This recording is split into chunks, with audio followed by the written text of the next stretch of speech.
Приветствую, уважаемые натуралисты! С вами канал ЗУ. Мы собираем большую видеоэнциклопедию про все виды животных планеты. Любите природу вместе с нами. Подписывайтесь и ставьте лайки. Они помогают узнать о мире животных большему количеству людей. Его никто не ждал, а он пришел. Спец по выживанию, мастер маскировки, идеальный муж и главный разбойник Севера. Этот зверь заслуживает того, чтобы о нем говорили. Особенно наш сегодняшний герой, который занесен в Красную книгу России и находится на грани исчезновения. Встречайте медновского песца, подвид песца, населяющий остров Медный, что на Командорских островах. В настоящее время остров целиком принадлежит Командорскому заповеднику, образованному в 1993 году, а приблизительное число заселяющих остров медновских песцов всего около 100. Вообще, Командорский заповедник – самый большой в России морской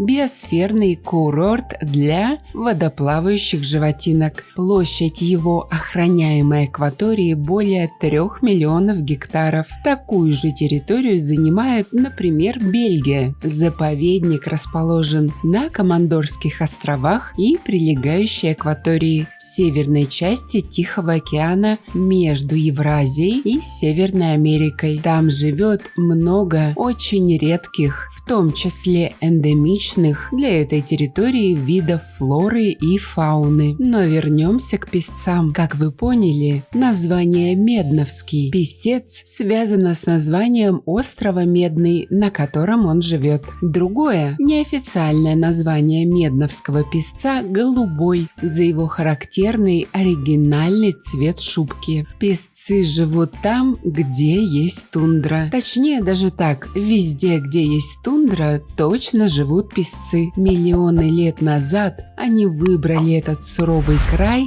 в качестве своего дома, и за это их прозвали полярными или арктическими лисами. Несмотря на лисье прозвище, у песца не так много общего с его рыжей сестричкой. Природа создавала его так, чтобы он мог без забот жить при экстремально низких температурах. Посмотрите на любого песца. Если вам кажется, что он похож на пушистый шарик мороженого, вам не кажется. Песец специально стремится к идеальной форме, а круглые формы уменьшают утечку тепла. Еще с лета песец начинает копить жирок к зиме, увеличивая массу более чем на 50%. Это и запас на голодные времена, и защита от лютых морозов. Также снижают риск обморожения укороченные лапы, укороченные круглые уши, укороченный нос, вы поняли принцип, да? Кроме того, все песцы, в том числе и медновский, умеют ускорять и замедлять свой метаболизм, а также регулировать температуру тела. Как им это удается, до конца не понимают даже великие умы. Но, конечно, первое, что отличает песца от лисы, его роскошная белоснежная шуба. У любого песца есть и зимний, и летний наряд. У голубого песца особенно резко выражено изменение сезонного окраса. В летнее время мех короткий, а окраска изменяется от грязно-бурой до рыжевато-серой. Зимой же мех длинный, мягкий, ослепительно-белого цвета с нежным голубым отливом. Из всего огромнейшего семейства псовых такой дар есть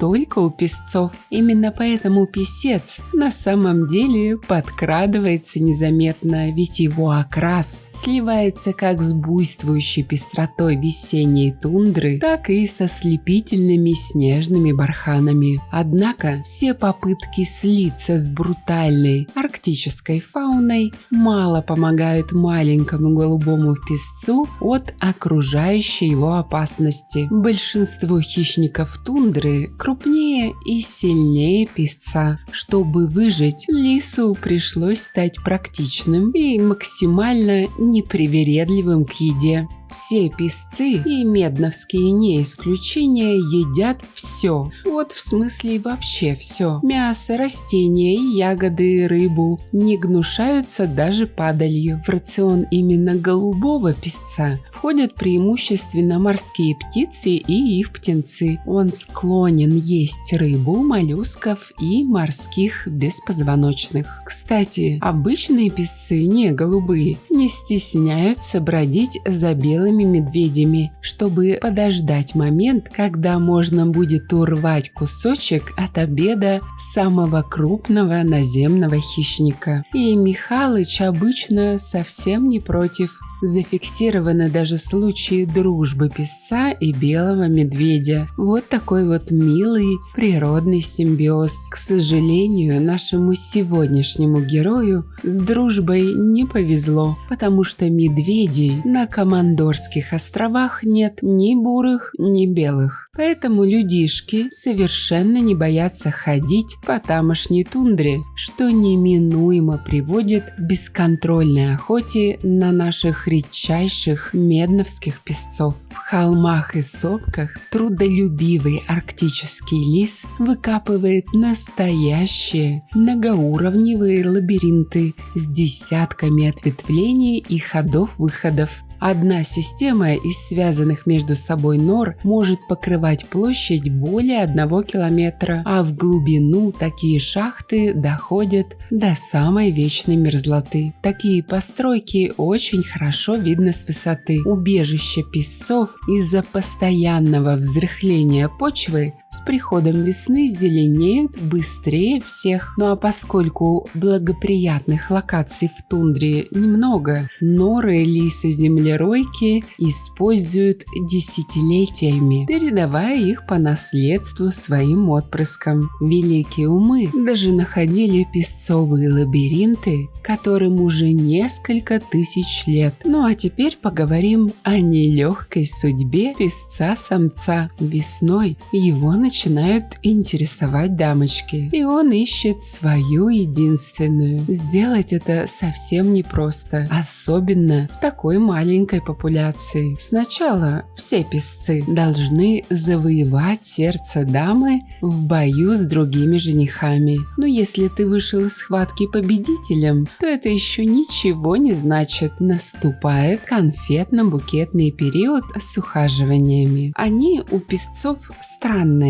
Все свои ухаживания песец должен совершать, держа что-то в зубах. Палку, комок снега или ледышку. И если мадмуазель все понравится, то можно уже хвастаться тем, что появилась спутница жизни. Думаете, на этом сложности жизни для самца заканчиваются? Как бы не так. Пока самка беременна, она не охотится. Всю заботу о ней на свои плечи полностью берет кавалер. Прокормить семью будет тоже сложно, ведь за раз самка может родить до 25 щенков. Это самое большое количество среди всех хищных млекопитающих на планете. А еще семьи песцов очень часто усыновляют чужих детенышей. Чаще всего, если они остались без родителей. В таком случае в одной семье может быть более 40 щенков. В этом мире против песцов буквально все. Помимо голода, холода и других прелестей Заполярья, у полярных лис масса природных врагов. И у медновского песца главные враги – это люди. Его оригинальный цвет шубки сыграл с ним злую шутку. И пока браконьеры охотятся за редким мехом с голубым отливом, численность медновского песца стремится к нулю. А как вы думаете, почему у медновского песца такой оригинальный цвет шубки? Возможно, из-за особенностей питания? Напишите свое мнение в комментах.